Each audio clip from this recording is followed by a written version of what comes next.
Alright, Malbanga, Nyiyaparli. Iga elo bagal bela. Wangkama bangada Nyiyaparli. Malgora. Pagar bago ina mani Nyiyaparli ko. Mano.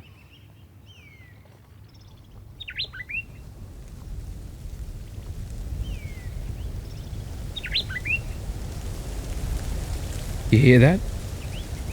That's not just a noise. That's country talking. Our country, Nyiyaparli country. Burro, Baba, Marndu, and the Gundis. They talk to us, and we talk for them. But what would really happen to our country, our culture, if our Nyiyaparli language could no longer be heard?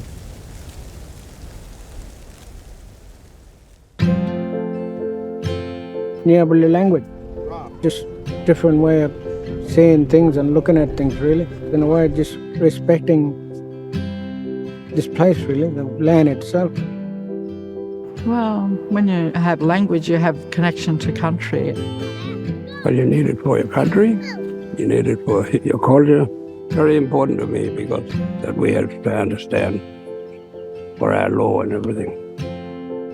Because when you know that and when you know where you're from, you've got a bit of an idea. As I understand it from the old people, much of the knowledge that is transferred around places, around spirit, around law, around culture, is only able to adequately be described and communicated with Nyiyaparli language.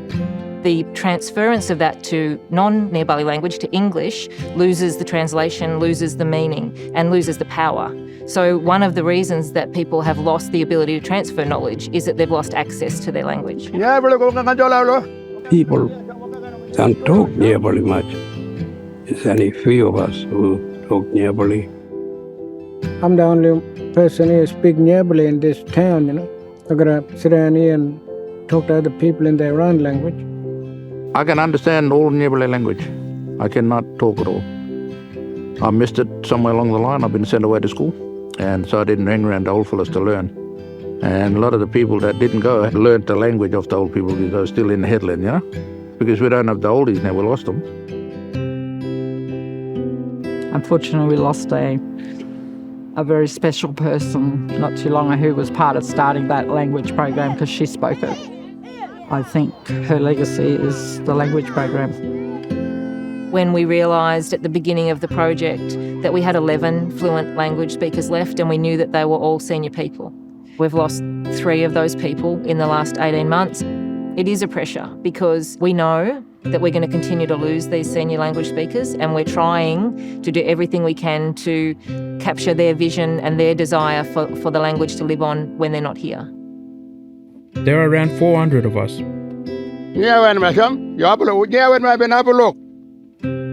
Today, 8 of us can speak our language fluently.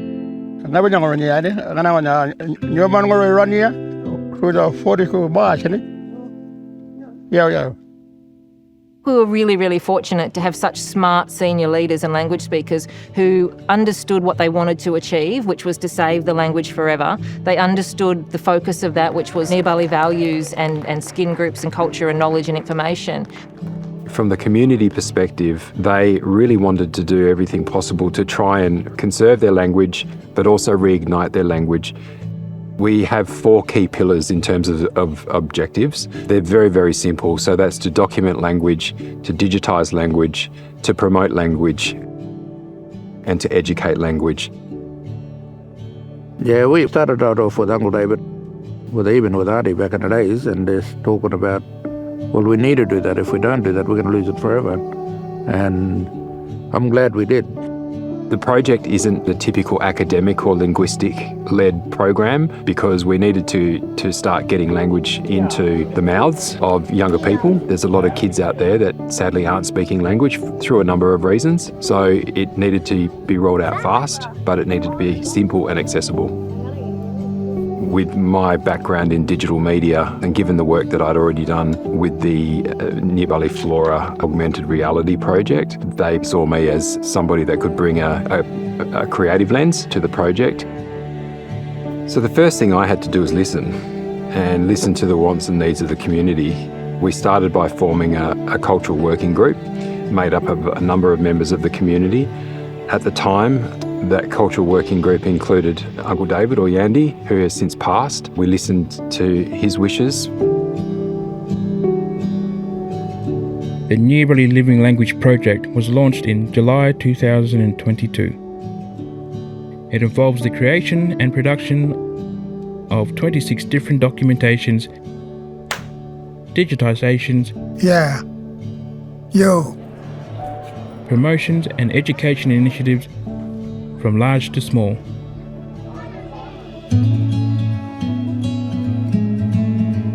And one of the most important elements for the success of the 26 initiatives is our annual Kids on Country camp, organised and coordinated by our Nyiyaparli Rangers. It's a chance for kids to hear our senior language speakers as part of language lessons and lots of other cultural activities conducted on country. It's an event the whole community looks forward to, and our most important opportunity we have as a group to bring many of these language initiatives to life. Oh, So that's the emu track? yeah, and that's a bullock. Yep. Yeah. And that's a cat, human, bush turkey. It's about 4 weeks old. Let's step into here. So the emu footprint about this big, Wow. probably about that big. Damn. So when you see something that big, you don't hunt him because he will chase you.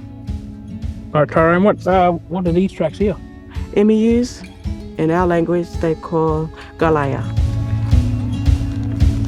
I'm one of the youngest out of all Nyiyaparli people that do still speak the Nyiyaparli language today.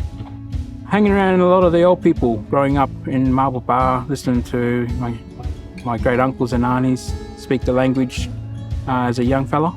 They always say language and cultures will keep the group together.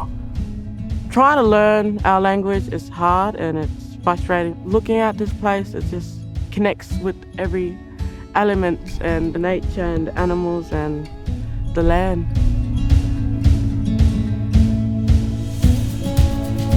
Every time that I come here, it's just pretty much a dream. Yeah, I don't live on country, I live in Perth. Helps me learn about my country and all the things to do, protect it. I haven't really gone out bush with the elders because we don't got that many pops and nanas left. We don't live up here in country, we live down south where it's cold. It's actually freezer cold. I live all the way down south in Collie. Yeah, it's good to be back home and help out with country. We're just helping out kids, doing learnings, teaching them about language. I've got little ones back home and I need to be someone for them to look up to, you know?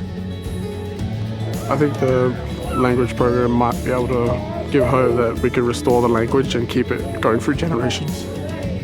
This is your language. You got to learn it.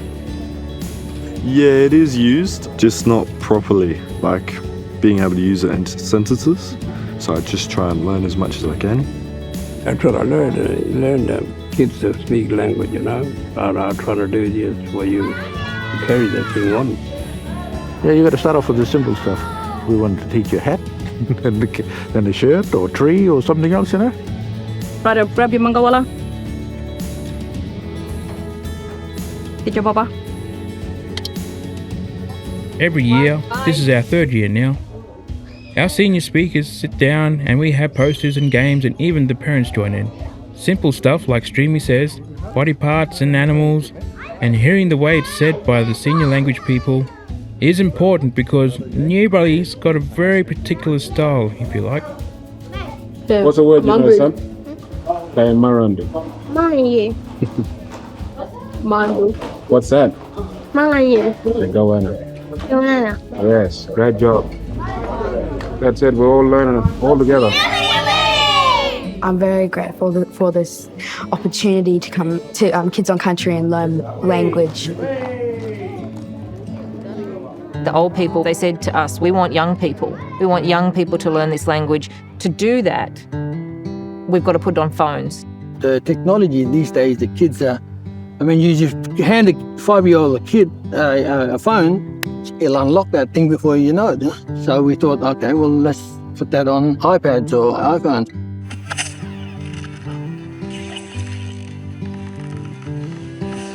Now the kids, What do you reckon? I reckon it's excellent. Yeah, good. It's good, yeah. I think the kids should be going into all that now, you know? Yeah. Yeah. We created this beautiful smartphone game called Nyiyaparli Witty, which was spoken by the community. We had a bunch of language and non-language speakers actually in a makeshift studio in Newman, and we recorded over 90 words to integrate into the game. It took us 1,066 takes to get those words. Witty. Witty! We got a mixture of kids and adults recording beautiful, rich Nyiyaparli language, and it's come out an absolute treat. Power track. Nyamila. Nyiyaparli Witty. I like this better than other games because it's so fun. It teaches us lots of words and it's a very educational game. Yeah, it's fun and helps you learn. I'm building up my language. It has all the language as much as we could store in there. But I listen to my little one there have an argument with their father about the game. And most of our kids on it, and they're good at it. Nyiyaparli Witty. You look like a young ranger. The game was launched firstly to members and the community itself. We have integrated voices of people who have passed within the game. We wanted members to have the opportunity to play the game first. Yeah, it's good that game thing. It learns kid what's the animals and all that. Feedback to the game has been phenomenal. Just hearing parents talk about how their kids are navigating their way through the game. The community did say to us that they wanted the entire game to be based on respect. So as you progress through the game, through all the different levels, you actually collect respect points. Locations within the game, they're actually named after culturally significant Nyiyaparli sites. We've used a lot of words that the community really wanted young people to learn. And slowly we are building the words we need to reignite our language, to make it visible. Yeah, Nilo, yeah. Beautiful cup of tea. So one of the things that we're looking at is dual naming and signage through community centres or recreation centres. Highway signs, for instance, very high on the agenda for the language program. My daughter recently just started a photography business and she wanted a Nyiyaparli name. She called it Juntu, meaning light in Nyiyaparli. That marketing stuff, like putting the words on emails and putting the words on walls and creating the dictionary so people can learn the words and be able to say those words. In planning our project, there were two incredible free resources, Junyiri and the Language Sustainability Toolkit. I would encourage any language group looking to start their own language program to go directly to those two documents and make use of them in your own project. Some of the most moving moments for me in this program have been the joy that this brings adults and the joy that it brings seniors, that they're in a position to transfer this knowledge and language to the next generation. It would be a really good joy if a young kid came up to me talking Nyiyaparli. I'd get a shock of my life. It would brighten up my day, really. We want that to happen, otherwise we'll lose a lot. Wanga. Every day through our Nyiyaparli Living Language project, each of us who listens learns a little more. Maluaibe na niya? Yeah. Maluaibe.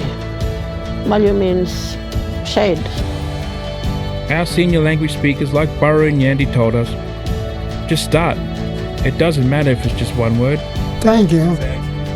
Just start. Nyiyaparli Witty.